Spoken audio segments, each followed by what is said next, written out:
gente nunca ouviu falar do Coutinho no Brasil. Mas aconteceu há muito tempo atrás, em 1994, de eu encontrar um CD numa banca de revista, uma revista de artes marciais que vinha um CD, e eu levei esse CD para casa, pensando mais na revista do que no CD, e quando eu pus para tocar, eu ouvi o Coutinho pela primeira vez. Isso me cativou de imediato, assim, aquele som profundo, com bastante silêncio, assim, me fascinou. O Coutinho tem uma história muito rica e muito longa, e também é a história mais bem documentada na China, documentada através de registros históricos e narrativas, textos clássicos. O Qin foi muito cultivado na antiguidade pelos pensadores, filósofos, sábios, reis, imperadores. Confúcio foi um deles, que tocou o Qin e deixou um testemunho sobre esse instrumento que foi muito valioso para as gerações posteriores.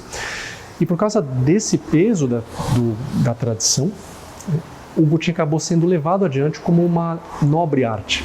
Uma arte musical inserida nos contextos palacianos que tornaram o Qin um objeto de autocultivo, uma espécie de instrumento de aperfeiçoamento da personalidade, do caráter humano.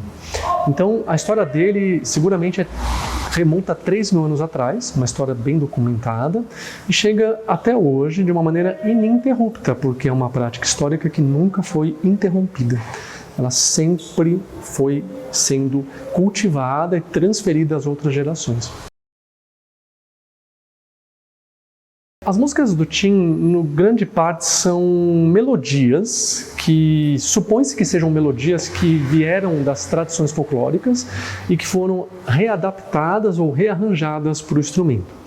Existe muita discussão sobre essas melodias, quais são originais, compostas para o Coutinho, no Coutinho, ou as melodias que foram, digamos assim, transferidas, de um contexto folclórico para o contexto instrumental da prática. Mas, no geral, a gente sabe que dentro do repertório, que são 600 melodias, a gente tem mais ou menos umas 150 canções que têm outras origens, que na literatura, nas artes folclóricas. E o restante, os 450 melodias ou peças musicais, são puramente instrumentais, algumas de grande virtuosismo técnico. Elas são, em geral, melancólicas, tristes, vamos dizer assim, mas também contemplativas. Existe um gênero musical dentro do repertório do Qin que está ligado à contemplação das paisagens naturais.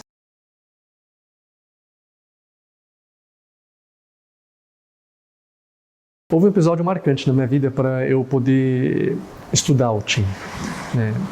Como eu falei, eu ouvi pela primeira vez um CD, assim, uma música gravada num CD por um grande mestre chinês.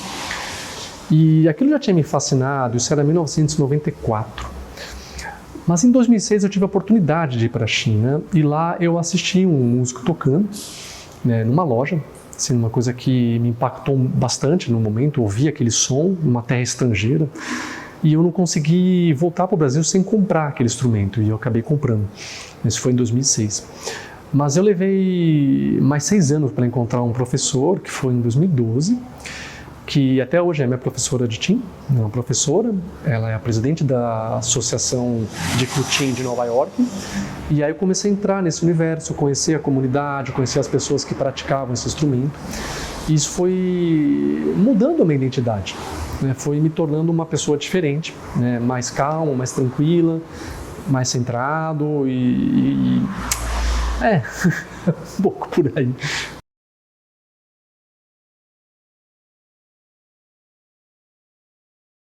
Eu vejo o Coutinho na cultura brasileira com bons olhos, porque o Coutinho já foi, digamos assim, já teve um contato inicial com o Ocidente no século XX, um contato bem significativo, através de um etnomusicólogo, um pensador, um poeta, antes de tudo um poeta, que foi Robert van Gulik, um holandês que viveu na China em 1940, e lá ele se interessou por esse instrumento, começou a estudar diariamente, alcançou um nível técnico bastante invejável, assim, de tocar peças difíceis, e foi reconhecido entre os chineses como um grande intérprete, um grande músico, um grande calígrafo também.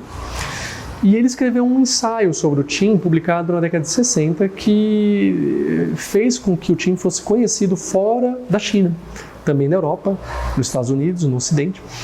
E essa personalidade acabou criando uma tradição musical onde o Tim se tornou possível em terras ocidentais. No Brasil eu vejo com bons olhos, porque a gente sempre teve essa abertura ao Oriente, desde a época da coroa portuguesa. A gente tem muitos valores enraizados, valores orientais enraizados na cultura brasileira, apesar de a gente não perceber às vezes, maneiras de ser, maneiras de se expressar, de falar, na arquitetura, na culinária, né, hábitos que são tropicais, que o Gilberto Freire defendia uma tese, inclusive, que a cultura dos trópicos tinha mais a ver com a cultura da Ásia do que com a cultura da Europa. Então, acho que existe um terreno muito fértil para o Tim no Brasil.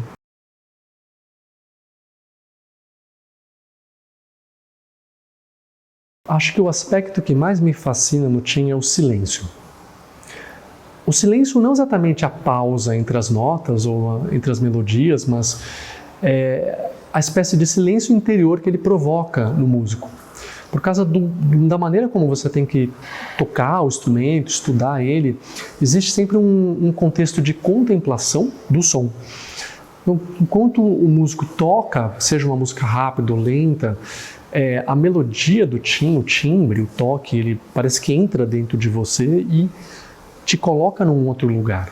Um lugar que a gente pode chamar de silencioso também, porque ele é voltado para dentro. E essa interioridade que a música proporciona, ela constrói um lugar de bastante segurança para o músico. Não é uma questão de performance, não é uma questão de competitividade musical, de tocar uma peça com grande caráter virtuosístico, mas de você conseguir se expressar de uma maneira mais tranquila, calma e concentrada possível.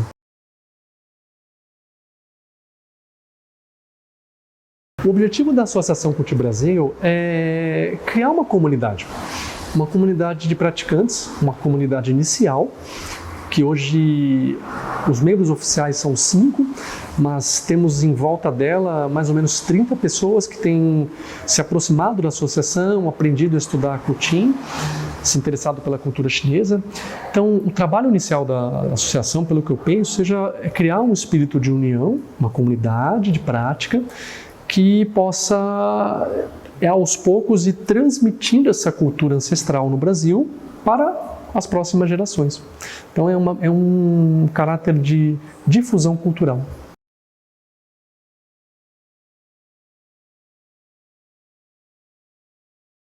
Eu gostaria de estar totalmente cercado pelo Tim. Cercado é uma palavra meio estranha, né? Mas assim, totalmente abraçado pela cultura do Tim.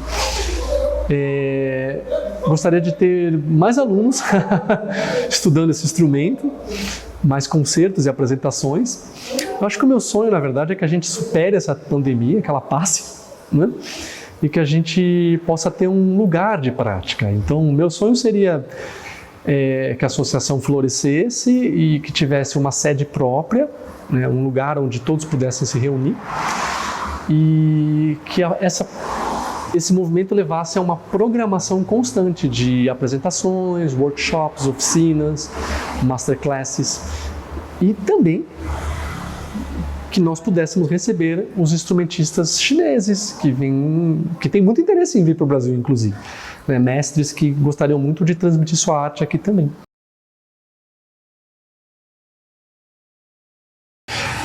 Daqui a 10 anos eu vejo a associação como um grupo forte, pioneiro, de certo modo desbravador, porque é um caminho novo, né? Ninguém fez isso antes. Então é bastante entusiasmante, né? Saber que existe essa possibilidade de construir no Brasil uma comunidade musical de prática que seguramente muitas pessoas vão se associar. Então daqui a 10 anos eu acho que ela deve estar num bom lugar, bem consolidada.